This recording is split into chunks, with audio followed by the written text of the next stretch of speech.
Welcome to Helping Organizations Thrive. Today, I have the pleasure of Tom Finn on the show. Welcome to you, Tom.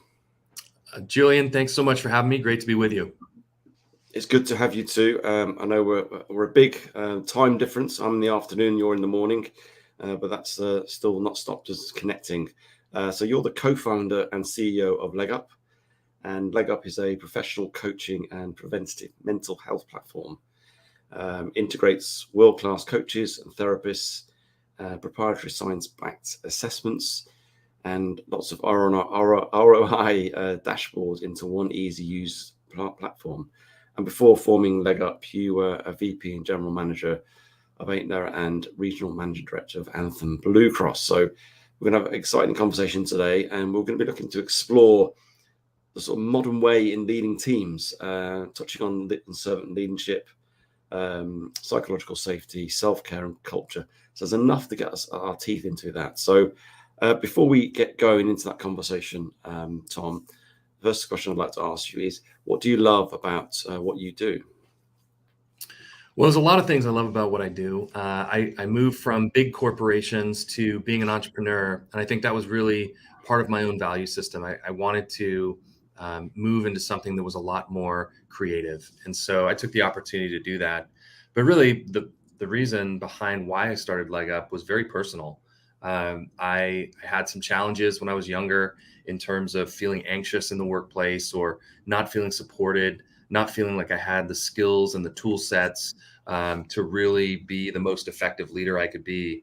And I felt like that was just a little off force, that we should all have tools and resources. So for me, personally, the thing I love most is that I'm able to take a problem that I couldn't solve 8 years ago and now deliver that to employees all over the world and solve their problem.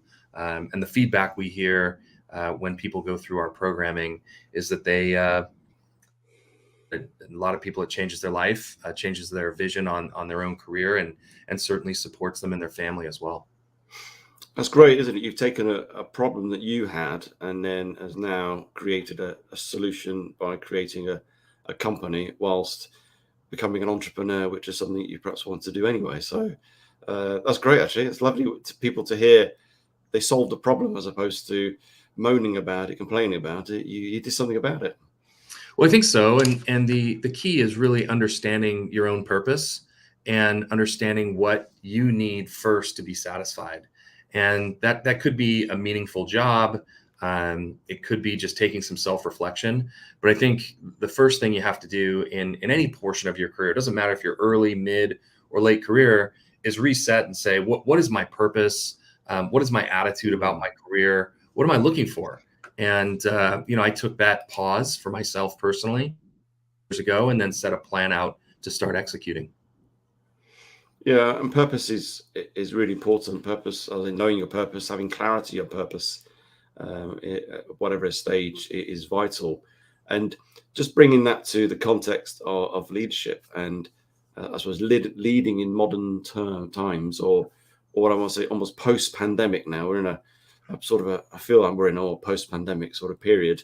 Um, how would you bring that purpose into the context of leadership, and how should we lead in a modern way? Well, I think you hit the nail on the head. You've got to start with purpose, and that is the base and foundation for all of these discussions. As a leader, you have to understand yourself, and then from there, my take is that you've really got to look at the modern workforce a little differently than people did 20 or 30 years ago. The term servant leadership is one that pops up for a lot of folks, and really, it just means that you are interested in continually learning.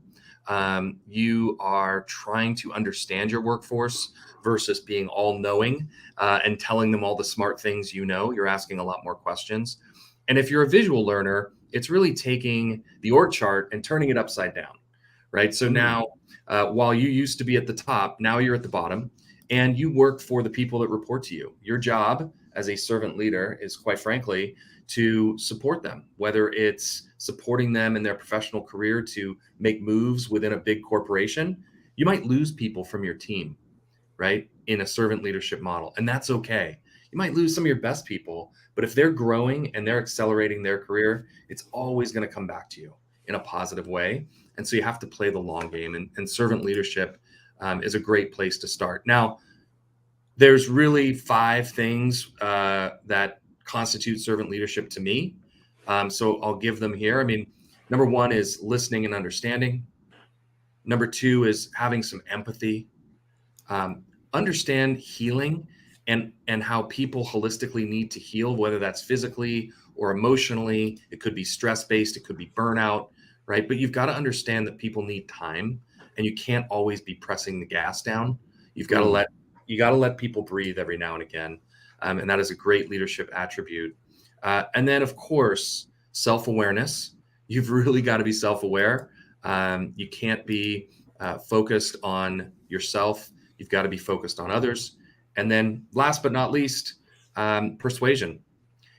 Really, servant leadership is about guiding other people versus directing them or pointing the finger or telling them what to do. Okay, so taking servant leadership, you believe that's the way we should be leading right now, and that's the best way, the most effective, the most sort of powerful way. Why does, in your opinion, servant leadership does it create high performing organizations? What is it about servant leadership that does that? Yeah. So, what it does is it empowers the employee to come up with solutions on their own. So, instead of you as the leader having to have all the bright ideas, what you've just done is turned your team into an idea factory. And they're now going to come to you and say, I've got these ideas, and you can help mold them and shape them. You can help them become better. You can eliminate a few. You can take a pencil and cross out a few of them. And there will be some of those that you need to cross out. But it gives you that modern engine of innovation. And that is what really drives ROI for a company. This modern engine of innovation coming from your team instead of just from one brain. Okay, and so if we take servant leadership, and we just take those two words, we understand what a servant is and how we serve people. We're in service to our clients. That's what I am to my clients. And then leadership is I suppose for me is like inspiring or making decisions or taking the lead, I guess. How do those things come together? Because in some ways they don't sort of suit, do they? Because people want to be led, don't they? People do want leadership. People don't want to be just left their own devices. So how do we, I suppose, reconcile that sense of the service side of things and the servant sort of side of leadership with people want to be led as well? Not told what to do, but led. I'm talking about leadership. Yeah, nowhere in this conversation did I say that you don't need to have a strategy, right? Mm. Or you don't need to lead from the front, or you don't need to set the tone for your team or the organization. And so backing into that, we're sort of dividing this up into 2 words: servant and leadership. And let's start with leadership, as you mentioned. So leader, you still need to set the annual plan. You still need to set the vision. You still need to embody the core values of your organization, and you need to understand your own purpose to do that. So all of that is a basic level of leadership. You've got to do your annual reviews. You've got to coach and mentor people. You've got to lead, as you said, Julian, from the front, and really understand where the company's going, communicate that effectively with your Mm. team. And all of that is a part of servant leadership. That's the leadership part. Where things pivot a little bit is in your day-to-day activities. So we set those plans, we set that structure, we set the leadership vision, we get everybody excited and on board about where we're headed. And then when it comes to the day-to-day, this is when you pivot. And you say, this is where we're going, and I need your help to get us there. I need your help to Mm. understand what you can do in marketing, what you can do in product, what you can do in sales, and let's bring all of those plans to the forefront to meet the goal that we've all agreed to together. And so it's just a different way of behaving within the structure of a year or a month as you go through work. So I guess it's when we're interacting with the individuals in the organization, and it's how we outwork, it's how we, as you said in terms of behavior, and it's almost aligned to like an empathetic type leadership, isn't it? That sort of approach where you're thinking of others before yourself and wanting to, I suppose, empower them, isn't it? And as you say, by empowering them, you increase your capacity. So just looking back in the last 2 years where there's been a lot of talk about empathetic leadership or even servant leadership is starting to come more to the forefront. what other lessons have we learned in how to lead organizations for high performance and to really grow as businesses? Well, I think the number one lesson is that it works, right? And if you look around the world, organizations have had to adapt. There is a term out there that I'm sure many of your listeners will understand, the great resignation or the turnover tsunami. Let me tell you why that's happening. It's not just that we woke up one day and everybody decided to leave their companies. It's because structurally you have behavioral issues in your leadership team, Mm, and people want to leave because what they say is, I'm not accepting of this anymore. This behavior from my leader that tells me what to do, gets upset when I go to the doctor. I had to drop the kids off at school and I was 20 minutes late, and my boss is, giving me a hard time. All of those things that are life moments and moving from work in the office to work from home, mm, all of those moments, they changed our lives, all of us. And there are a lot of people that adapted. And there are many leaders that still exist in the world that did not, and have not pivoted. And I think that's the challenge that we see in today's workforce is if you didn't pay attention to this change, you probably have higher turnover than perhaps you should have. And that is mm, a leadership shadow issue, that can be solved if you mm. just start to think a little bit differently. And I guess is servant leadership, is it perceived as you're a bit of a pushover? You just talked about going to the doctors and just taking time off, and oh, it'd be all right. This guy, he's happy to sort of let me do things like that. Yeah. Can people take advantage? And if you're a leader who wants to lead in a servant leadership way, because you see that as the best way and it aligns to your values and who you are, how do we do it in a way that we're not seen as a pushover, but also ensure that people have, I guess, got boundaries really of how we lead, and people don't take advantage of us? Yeah. I think the balance is between kindness and accountability. And what Mm, you're saying, Julian, is how can we be kind and thoughtful and empathetic, but also as leaders hold people accountable for deadlines and projects and meeting expectations of the organization? mm, And this is the right question to ask because it's a fine balance and fine line that we all have to walk, in that we've got to be empathetic and we've got to hold people accountable. But I promise you, they are not mutually exclusive.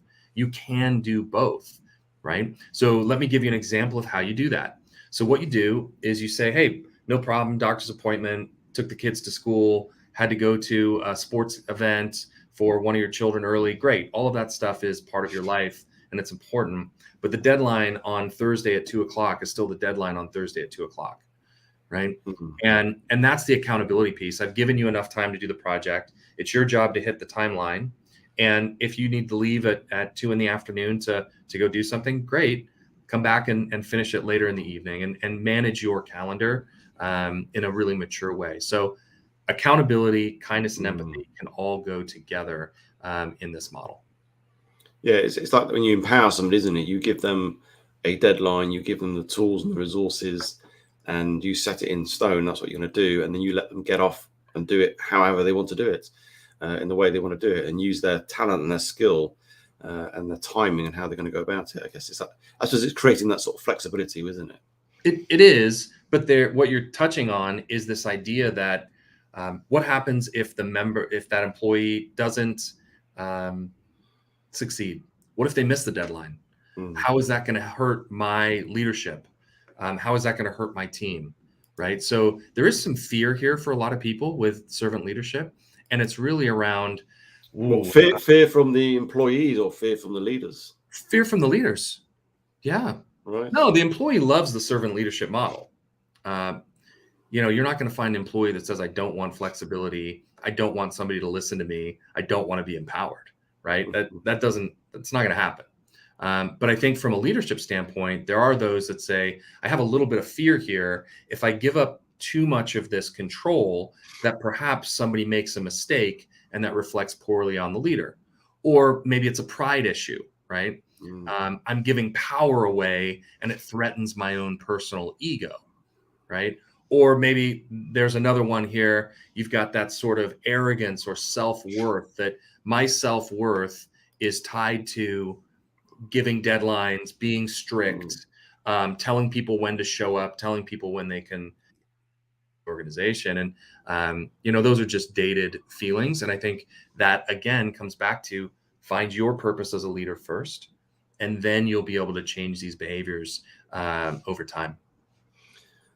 So what if you're a leader who really wants to, operate in a servant leadership way, and that's who you are, and yet your boss yourself does not lead in that way? And I've been in a situation like this where they lead in a probably more autocratic Mm-hmm. way, and therefore they think you should be leading in an autocratic way. However, that just jars with your values, who you are, how you want to get the best out of people. How do we manage and deal with that one? Because that's a real conflict, isn't it? Yeah, Julian, it happens all the time. This is probably one of the um, most often seen dynamics in an organization. Mm. Especially when you have, 3 or 4 generations in the workplace, you're going to see that more and more. And so the best thing you can do is, I always say, you've got to protect your team from the company. So if you're thinking about an organizational chart and you have a boss that is very autocratic, or has some legacy thinking in the way that they manage, take that on yourself and understand that you can't let that get to your team. Right. So one of the things you have to do is protect them. So whether that's protecting them from nasty emails, or protecting them from too much conversation around "you will do" on this day, or just Mm. protect them a little bit and be thoughtful about the communication that flows through you to them. You've got to be a bit of a filter, Yeah. right? To support them and protect them and give them the resources and safety to be able to execute. Mm. And then there's the other piece. Well, hold on a second. What about me? Now I'm managing up to somebody who perhaps I don't see eye to eye with. Let me tell you, get used to it. It's not always going to be the way you want it. And a good servant leader understands how to separate those two components. I manage down with my team in a servant leadership way. I'm really thoughtful about the way I approach them. But when I manage up, I need to adjust my style a little bit. And it's not impossible to do. What you do is you just understand that person is looking for deadlines, timelines, focus, hard work, maybe a little bit of overwork, right? Mm. And you've got to be on it. So I'll give you an example. Those types of personalities are looking for the email to be returned at 9 o'clock at night. You may just want to return that email quickly at 9 o'clock at night and acknowledge that you'll get to it in the morning. And you have to adjust a little bit to manage up. Yeah, it is difficult, and it's also difficult when I appreciate the managing up and almost adopting their style when you're interacting with them. It's when they perhaps criticize you for empowering people too much or appearing to be giving people slack. They're the Yeah. ones where it gets quite difficult, and it can become quite a, well, pretty much confrontational position, can't it? It can, but there's also a way to diffuse it. You can ask the question, what am I doing that's not working for you? Where's our team not meeting your expectations? Mm. How could I be doing this differently to meet the organizational objectives? And so ask some questions about performance. Now, be careful here. If your team is massively underperforming, you've got a problem, right? Yeah. So servant leadership is not an excuse for underperformance. It is a behavioral style to empower people, but you still have to perform at the level that your organization expects. Mm. So just don't make that mistake. Oh, I'm being so kind, right? That I'm again not holding people accountable, because you really need to hold people accountable. But Mm. hey, look, Julian, that's why 52% of people are looking for jobs right now. It's because there are a number of people in organizations, and they're all over the place. It doesn't matter what country you're in. Mm. This leadership style, this kind of dated one, has been around for decades. And so you're going to see it. And that's why people are leaving, because they're focused on psychological safety and protecting their teams. And they're Mm. hearing it in their ear that that's not the right way to do it. And so you're going to have some turnover. And I would tell anybody, look, fight and fight and fight for your team. But at some point, you've got to be in the right place for you as well. Mm. And I don't advocate for people to leave their organizations, because the grass is not always greener on the other side. Mm. But I do advocate for people.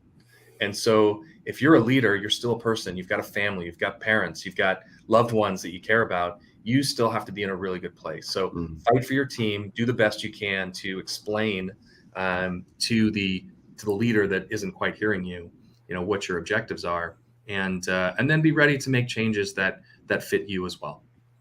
So the solution to the great resignation is leadership, isn't it? It's good leadership. It's servant leadership. It's empowering leadership.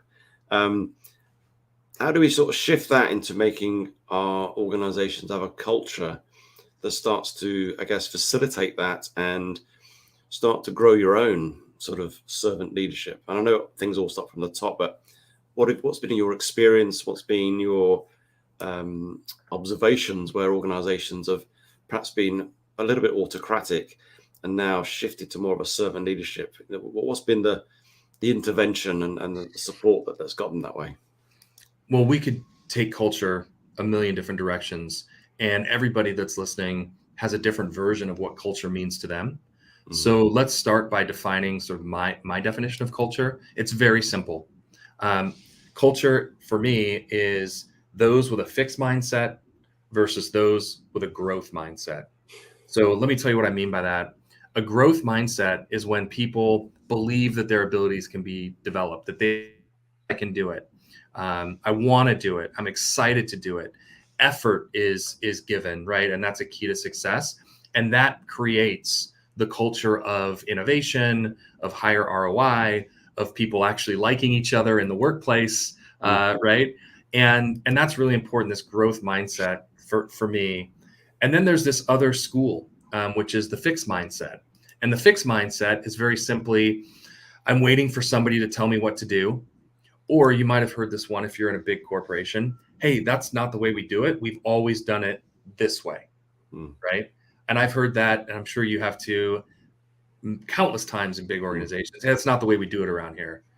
And it's somebody that's taking legacy fixed mindset thinking and sort of pushing it on you to say, please don't change anything. I'm very comfortable here doing, taking my widget, moving it along the assembly line.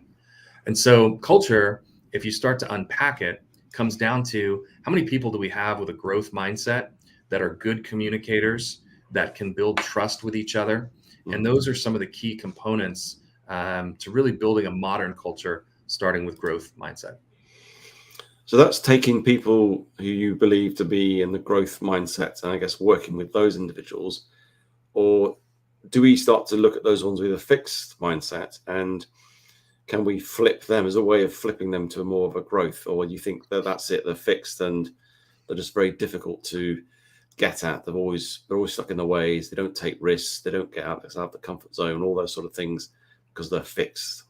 Yeah. So the fixed mindset person is living in fear, right? So you have to understand that they're fearful, and it could be a variety of things. Fear could come from, oh my goodness, I feel like I shouldn't have this job title. I shouldn't be making this much money. Please don't tell anybody. I feel like I'm very fortunate. I don't want anybody to figure me out, right? And that could be the fixed mindset. It could be as simple as I don't want my boss to hear anything about my team. So I have a very fixed mindset about reporting lines and this old school way of thinking. And so I'm going to control the narrative. And that's going to give me my fixed mindset. And so there's lots of different reasons people live in fear, but at its baseline, you have to understand that the person you're talking to with a fixed mindset has some level of fear that you're going to need to help them solve if you want to get over it, right? And have them change. And so we have to make them feel safe. We have to provide a place where they can feel like you can talk to me, you can trust me. It's not going to go any further than our conversation. That's really important. And then you can start to turn the wheels of, oh my goodness, have you thought about what's important to you? Have you thought about, what your purpose is? Have you thought about what drives you? And then people can start to turn the corner into this open-mindedness of new ideas and new ways of feeling. But fear, it can be devastating for people and organizations if they're struggling with it. Yeah. So taking that fear, we're starting to look at this whole piece on, I guess, psychological safety, aren't we? Where people feel they can't take a risk, they can't make a mistake, they can't challenge, they can't do anything they feel that will jeopardize their position or their job or whatever is in their head. What's your experience of creating teams, organizations that are psychologically safe? What are the sort of key things you would do to an organization to help them with that? Yeah, there's really 6 areas of psychological safety that people can focus on when they're trying to think about a framework of how to implement this within an organization, or very simply your team, or quite frankly at your kitchen table. If you have young ones at home, this is really important as well. So start with security. People need predictability. They want a desire to keep things familiar. So consistency. And security, that piece is really important. So you need to make sure people feel safe and secure. That's the first step. What it leads to then is you don't want too much control, right? So you need to give autonomy over somebody's work environment. You need to give your kids autonomy, Mm, right? Give people a sense of having choice, right? It's not my way or the highway. It's you have 3 choices. Maybe 2 of them are good and one of them's not so good, but you have choices, mm, and you can work through it to find some of those, some of those autonomous moments. mm, The other one that comes up a lot, fairness. So we all want to be treated fairly. We all want to be treated with equity, and a desire to be seen and heard by others. So if you're mm, not listening and you're not being fair and you're not letting people be seen and heard, you're going to have an issue again at your kitchen table or in your office. mm, Um, there's 3 that I'll hit really quickly. Esteem. You need to make sure people have self-confidence. How do they see themselves? How do they compare to mm, others? Really, really important in terms of building the structure around psychological safety. And then a couple of easy ones. Trust. Uh, our brains can empathize with those that we trust, and our mm, brains, we treat strangers as a threat, and then we have fear. So building trust and being mm, more communal and understanding social need of human behavior, I think, is really important. um, last one, certainly last but not least, you have your own personality, you have your own bias, you have mm, lived in lots of different experiences that I've never lived. And so try to understand yourself and understand that, the fact that you were raised this way gives you a bias of X or Y, and mm. try to be really thoughtful about how that impacts, the kitchen table and the boardroom. Yeah, you said a lot there in the psychological safety because there's probably a whole episode or two we could talk about psychological safety. And I know I heard a great definition of it once was where is it? It's where vulnerability is rewarded, Hmm. and which I quite like is that sense of, because for me psychological safety is that sense of you're happy to take a risk, and there's not going to be you're going to be chastised or reprimanded for it. And that's where innovation comes. People push the boundaries. People start to step out their comfort zone. People will put a hand up, question leadership. They'll challenge as well. Hmm. That's really important. But it's that, but at that moment you do that, there's a vulnerability piece, and it's making sure that that is rewarded along the way, not punished, which is obviously clearly not a way to create a safe environment. Yeah, we have a way of saying it. It's okay to make mistakes. That's a great way to do it also. Yeah, Vulnerability, and it's okay to make mistakes, but you've got to make sure everybody's on board culturally with it's okay to make mistakes. yeah, Uh, and we want to make small mistakes and learn from them and pivot and grow, not make big giant mistakes that impact a company's brand or mm, impact the P&L in a major way. Or, that comes back to accountability. Make small mistakes, take yeah, small risks that turn into trials or pilots, right? Where you can fail fast mm, and move on without impacting the overall P&L, or getting somebody fired because you made some huge error. mm. Well, it's been a fascinating conversation about servant leadership, and I think you're right. It's probably the way that we need to lead, to empower people, to really value people, and to really get people excited about what they're doing, and I suppose making sure that when we employ talent, is we use that talent as opposed to just telling people what to do, and they're machines and robots. They're not, they're people, and they've got a lot to contribute. So thank you for your conversation today, Tom. Really appreciate that. If people want to connect with you and engage with you, what's the best way of doing that? Yeah, there's a couple ways to do it. Tom Finn, leg up in LinkedIn will find me pretty easily. You can go to legup.com if you're in HR or a leader that's looking for support for their people. And last but not least, I operate a podcast for people leaders called Talent Empowerment. It's the Talent Empowerment Podcast. You can check it out at talentempowerment.com, or you can check it out wherever you listen to podcasts. Brilliant. Thank you for your time today, Tom. Much appreciated. Hey, great to be with you. Thanks, everybody.